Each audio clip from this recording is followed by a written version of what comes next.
Oke, kali ini kita akan bahas sesuatu yang super spesial. Anggap aja kita lagi mau berburu sebuah malam yang paling penting dan juga paling misterius dalam kalender Islam.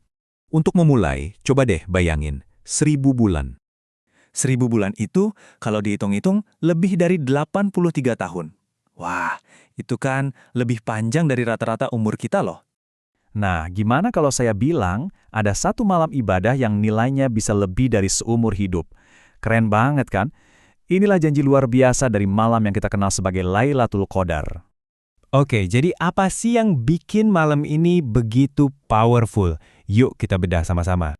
Nah, menurut sumber yang kita bahas, ada 5 keutamaan utama yang bikin malam ini beda dari yang lain. Ini bukan malam biasa ya.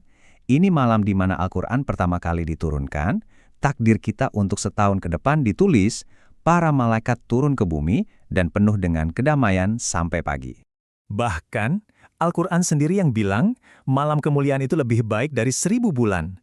Makanya, nggak heran kalau berburu malam ini jadi salah satu fokus utama kita di bulan Ramadan. Oke, biar makin paham, kita coba artikan dulu deh namanya. Apa sih sebenarnya Lailatul Qadar itu? Namanya sendiri itu gabungan dari dua kata. Lailat yang artinya malam dan Al-Qadar. Nah, kata Al-Qadar ini yang menarik banget karena punya beberapa arti sekaligus. Kekuatan, takdir, dan juga kemuliaan. Jadi kalau kita rangkum, ada 3 makna besar di balik Al-Qadar. Pertama, ini malam yang mulia karena Al-Quran turun. Kedua, ini malam penentuan takdir kita. Dan yang ketiga, ibadah di malam ini punya kedudukan yang super tinggi dan pahalanya, wah, luar biasa besar. Nah, ini dia pertanyaan utamanya. Kalau malam ini begitu istimewa, gimana cara nemuinnya? Kapan sih datangnya? Kita nggak dibiarin nebak-nebak kok. Ada petunjuknya.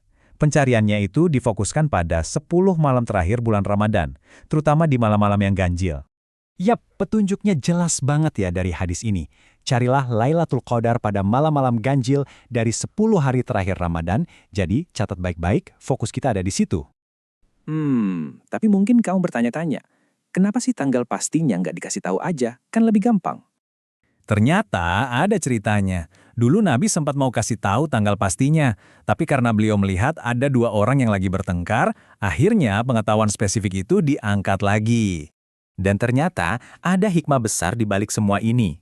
Dengan dirahasiakannya tanggal, kita jadi terdorong untuk semangat beribadah di sepanjang 10 malam terakhir, nggak cuma di 1 malam aja.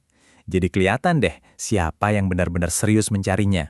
Walaupun rahasia, bukan berarti nggak ada petunjuk sama sekali loh. Ada tanda-tandanya yang bisa kita perhatikan. Ciri-cirinya bisa dirasakan pas malamnya, suasana yang tenang dan cuaca yang sejuk. Dan juga kelihatan di pagi hari setelahnya, di mana matahari terbit dengan cahaya yang lembut.